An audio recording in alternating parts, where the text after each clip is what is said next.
आज compulsory voting के मामले में कोर्ट में सुनवाई हुई। मैंने कोर्ट से कहा कि आज की डेट में कंपलसरी वोटिंग संभव है।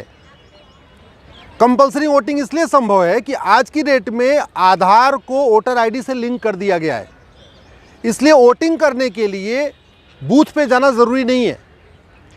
टेक्नोलॉजी एडवांस हो चुकी है, आधार को वोटर आईडी से लिंक कर दिया गया है, इसलिए दिल्ली में बैठे बैठे बिहार में वोटिंग की जा सकती है, मुंबई में रहते हुए बंगाल में वोटिंग की जा सकती है, इसलिए वोटिंग कंपलसरी करना ज़रूरी है। दूसरा, हमने ये भी कहा कि अब पॉलिटिकल पार्टियों को वोट देने की बाध्यता नहीं है। ईवीएम पे नोटा भी आ गया है, तो अगर किसी को लगता है कि नहीं हमें कोई भी पॉलिटिकल पार्टी नहीं पसंद है, तो कम से कम जाके वो नोटा को दबा सकता है। क्योंकि सुप्रीम कोर्ट बार बार कह चुका है कि वोटिंग फंडामेंटल राइट है। जब वोटिंग फंडामेंटल राइट है तो ये फिर कंपलसरी होना चाहिए। जो भी फंडामेंटल राइट होते हैं वो सबके लिए कंपलसरी होते हैं। हमने कोर्ट को ये भी बताया कि लगभग 1 करोड़ के आसपास ट्रक ड्राइवर हैं और खलासी हैं जो वोट नहीं दे पाते। पूरे देश भर के जो पुलिस हैं, जो चुनाव ड्यूटी में हैं, वो ज़्यादातर वोट नहीं दे पाते। आर्मी के लोग वोट नहीं कर पाते। इसके अलावा सर्विस क्लास के लोग, वेंडर्स जो अलग अलग शहरों में अपने काम के लिए गए, वो वोट नहीं दे पाते हैं। इसलिए वोटर आईडी, ऑनलाइन वोटिंग करना भी ज़रूरी होना चाहिए और वोटिंग कंपलसरी भी होना चाहिए। कोर्ट का ये कहना था कि इसके लिए कानून बनाना पड़ेगा।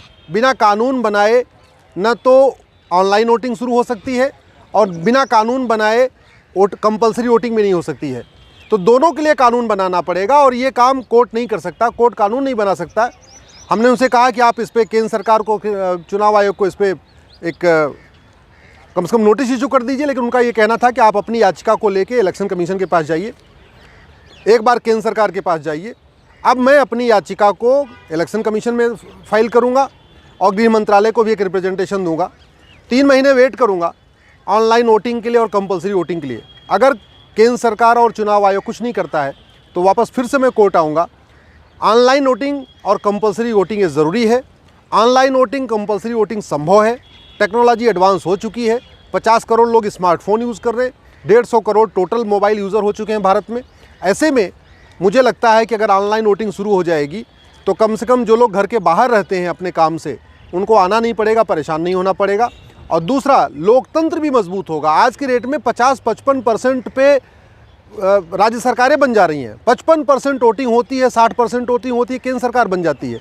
इसका मतलब कि लगभग आधे लोग वोटिंग कर रहे हैं, आधे लोग वोटिंग नहीं कर रहे हैं। जो वोटिंग नहीं कर रहे उनमें कुछ की मजबूरियां हो सकती हैं, उनको ऑनलाइन फैसिलिटी देना ज़रूरी है। लेकिन वोटिंग कंपलसरी होगा, कम से कम 90% पार्टिसिपेशन होगा। जितने ज़्यादा लोगों का पार्टिसिपेशन होगा, सांसद और विधायक उतने ज़्यादा कम से कम जवाबदेह होंगे, उतने ज़्यादा लोगों से मिलेंगे, तो मुझे लगता है नीतियाँ बनाने में बहुत सारी मदद मिलेगी। अब मैं इंतज़ार करूँगा अगले 3 महीने चुनाव आयोग का और केंद्र सरकार का, और अगर दोनों कुछ नहीं करते हैं तो फिर से मैं अपनी PIL फाइल करूँगा।